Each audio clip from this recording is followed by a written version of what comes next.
Reconnaissance de l'État d'Israël, condamnation, neutralité, où se situent la plupart des pays au Moyen-Orient dans la guerre qui se joue à Gaza. On fait un point sur le positionnement des principaux pays de la région. Commençons par ces pays qui adoptent une position de médiateur et qui jouent un rôle central aujourd'hui. Le Qatar d'abord. Acteur incontournable dans la guerre en cours, l'Émirat rythme les négociations entre Israël et le Hamas et plus particulièrement les échanges des otages israéliens contre des détenus palestiniens. Ce fut le cas lors de la négociation d'une première trêve le 22 novembre 2023, permettant la libération de 50 otages israéliens contre 150 prisonniers palestiniens. Pourquoi le Qatar ? Eh bien, le pays abrite une partie des chefs du Hamas. On le voit sur cette photo prise en 2012, où le dirigeant politique du Hamas, Ismaël Haniyeh, est accueilli à Doha, où il réside depuis. Deuxièmement, même si Doha n'entretient pas de relations diplomatiques officielles avec Israël, il a déjà accueilli un bureau commercial israélien dans les années 1990 et fait aussi office de médiateur avec les pays occidentaux. Face aux pressions subies, l'Émirat a toutefois prévenu qu'il pourrait se retirer de ce rôle de médiateur. We didn't want to be used or abused as a mediator, and to make it very clear for everyone, our job is limited to our mediation. L'Égypte revient aussi sur les devants de la scène lorsqu'il s'agit des pourparlers entre Israël et le Hamas. Cette photo nous le rappelle, l'Égypte est le premier État arabe à avoir reconnu Israël en 1979 et est devenu un médiateur entre Israéliens et Palestiniens. Pourtant, dans cette guerre, le Caire garde une ligne rouge, accueillir les réfugiés palestiniens de Gaza sur son territoire, de peur que cet afflux déstabilise le pays.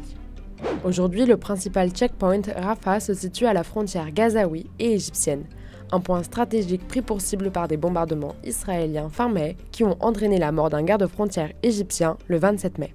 La Turquie maintenant. Reconnu pour son rôle de conciliateur dans la guerre en Ukraine, Erdogan a adopté une toute autre posture entre Israël et le Hamas, en se voulant porte-drapeau de la cause palestinienne. La Turquie a même suspendu début mai ses relations commerciales avec Israël, après avoir déjà restreint en avril ses exportations vers ce pays en réponse à la guerre à Gaza.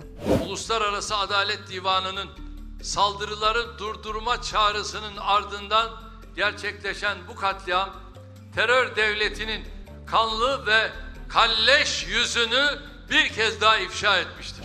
Passons désormais à l'axe de la résistance, une expression qui revient souvent pour évoquer l'Iran et ses alliés. En réaction à une attaque sur son consulat à Damas, l'Iran a lancé directement des drones sur le territoire israélien dans la nuit du 13 avril pour la première fois de son histoire. Une attaque directe qui a montré les intentions iraniennes de maintenir la pression sur Israël. Avec ses alliés au Yémen, les Houthis, en Irak avec par exemple les Kataeb Hezbollah ou encore au Liban avec le Hezbollah, l'Iran maintient une influence considérable tout en conservant une certaine retenue dans son engagement direct contre Israël. Enfin, certains pays arabes ont été largement critiqués pour leur absence de prise de position pour la cause palestinienne. Ce fut notamment le cas de la Jordanie alors que le royaume est intervenu pour protéger Israël contre les drones et les missiles iraniens dans la nuit du 13 au 14 avril. Une position ambiguë avec d'un côté un soutien affiché aux Palestiniens, mais aussi une volonté de respecter l'accord de paix entre le royaume hachémite et Israël en 1994. نحن لن نكون ساحة حرب لأي صراع إقليمي ولن نسمح لأي كان أن يعرض أمن الأردن وأمن مواطنينا إلى D'autres États, comme Bahreïn ou encore les Émirats arabes unis, signataires des accords d'Abraham, ont reconnu l'État hébreu en 2020. Ceux-là sont restés très discrets depuis le début de la guerre, voire ont annulé certains partenariats commerciaux avec Israël.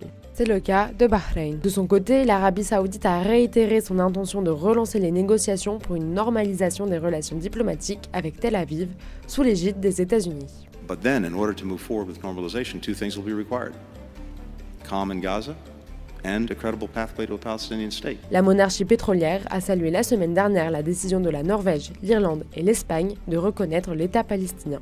Malgré une certaine retenue dans leur position, les pays du Golfe ont fermement condamné les récentes attaques sur Rafah, au sud de la bande de Gaza. Une prise de parole nécessaire alors qu'ils savent leur population particulièrement sensible à la cause palestinienne.